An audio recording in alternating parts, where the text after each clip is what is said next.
सुप्रभात सारे बच्चों। आज मैं कक्षा 7 को हिंदी पाठ 2 दादी माँ, मैं आपको इसका लेखक परिचय और थोड़ा सा पाठ का सारांश थोड़ा सा आपको समझाना चाहता हूँ। थोड़ा सा ध्यान से सुनेंगे। दादी माँ के लेखक हैं शिव प्रसाद सिंह।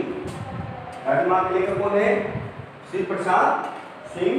इनका जन्म 1929 ईस्वी में उत्तर प्रदेश के बनारस जिले के जलालपुर नामक स्थान पर हुआ था। उनकी प्रसिद्ध रचनाएं अलग अलग वैतरणी, गली आगे मूर्ति है, घाटियां गूंजती है आदि उनकी प्रसिद्ध रचनाएं। अभी जो आप देख रहे हैं दादी माँ की कहानी, यह कैसी कहानी है? तो ये एक आंचलिक कहानी है। क्या है? एक आंचलिक ऐसी कहानी है। आंचलिक कहानी ऐसी कहानी है। आंचलिक कहानी।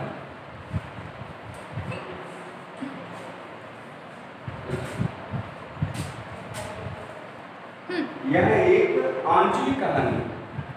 अब मैं आंचलिक कहानी क्या होता है उसको मैं समझा दूं आपको। आंचलिक जैसा नाम है, आंचल, आंचल और ई पर लगा बड़ा आंचलिक। आंचलिक मतलब किसी विशेष क्षेत्र या विशेष क्षेत्र की भाषाओं पर आधारित कहानी। तो वैसे कहानी को हम लोग आंचलिक कहानी कहते हैं। तो ये जो उन्होंने आंचलिक कहानी लिखी, दादी माँ कहानी, तो लेखक के जीवन पर उनके दादी माँ का और उनके माता पिता का बहुत प्रभाव पड़ा। इसलिए थोड़ा सा उन्होंने दादी माँ की कहानी आंचलिक कहानी लिखने की ओर अग्रसित हुई। या यूँ कहें कि उनके जो ये आंचलिक कहानी लिखने की जो प्रेरणा नहीं मिली, वह दादी माँ और उनके माता पिता की प्रेरणा का ही परिणाम है यह कहानी। तो दादी माँ कहानी क्या है? तो अचानक लेखक को दादी माँ के परलोक सिधारने की खबर आती है। जब लेखक को यह समाचार प्राप्त होता है तो लेखक को यकीन नहीं होता और उनके सामने बचपन की सारी वो घटनाएं जो दादी के व्यक्तित्व से जुड़ा हुआ था, जो दादी के स्वभाव से जुड़ा हुआ था, वह सभी चित्र की भांति उनके मानस पटल पर उभरने लगे। लेखक ने बचपन में एक बार वो बीमार पड़ गए थे। कुआर का महीना था और नदी में नहाने के कारण से गंदे पानी था, नदी मुंह में बहता हुआ, तो उसमें नहाने से उनकी स्वास्थ्य खराब हो गई, बुखार हो गया। तो उस समय उनकी दादी माँ ने स्नान करके आई और अपने आंचल के एक कोर से कुछ मिट्टी की, चबूतरे की, अदृश्य शक्ति की मिट्टी लाई थी, अपने आंचल में बांध करके उससे कुछ उन्होंने उसके मुख में खिलाया और कुछ उन्हें माथे पर लगा दिया और ऐसा विश्वास था कि इससे उसकी तबीयत ठीक हो जाए। जबकि यह हो सकता था कि उनका तबीयत तो ठीक हो जाता डॉक्टर से इलाज कराने से, परंतु डॉक्टर की दवा से उनकी तबीयत तो भले ही ठीक हो जाता, परंतु दादी माँ का जो स्नेह था, उनका जो अपनापन था, उनकी जो ममता थी, वह डॉक्टर नहीं दे सकता। इसलिए उन्होंने डॉक्टर से दवा लेने के बदले माँ के जो घरेलू नुस्खे थे उन्होंने उसी को स्वीकार किया।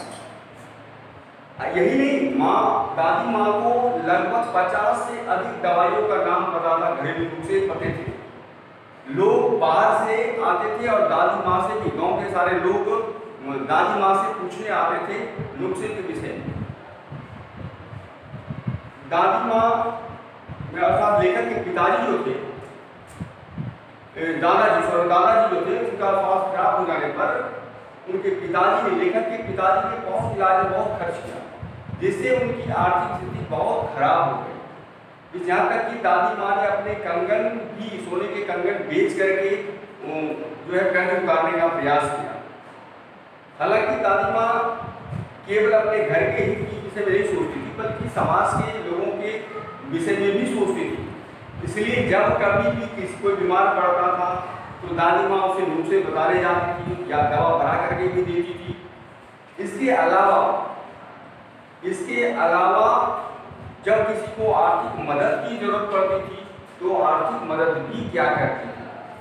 तो इसलिए उनकी दादी माँ के साथ जो उनका अपनापन था, उनका जो लगाव था, इसलिए जब उनके पास यह खबर पहुंची कि उनकी दादी माँ का परलोकवास हो गया, तो अचानक उन्हें इस बात का यकीन ही नहीं हो रहा था कि अब मेरी दादी माँ दुनिया में नहीं है। तो यह इस कहानी में दादी के व्यक्तित्व का, उनके स्नेह का और उनकी ममता का विशेष चर्चा की गई है।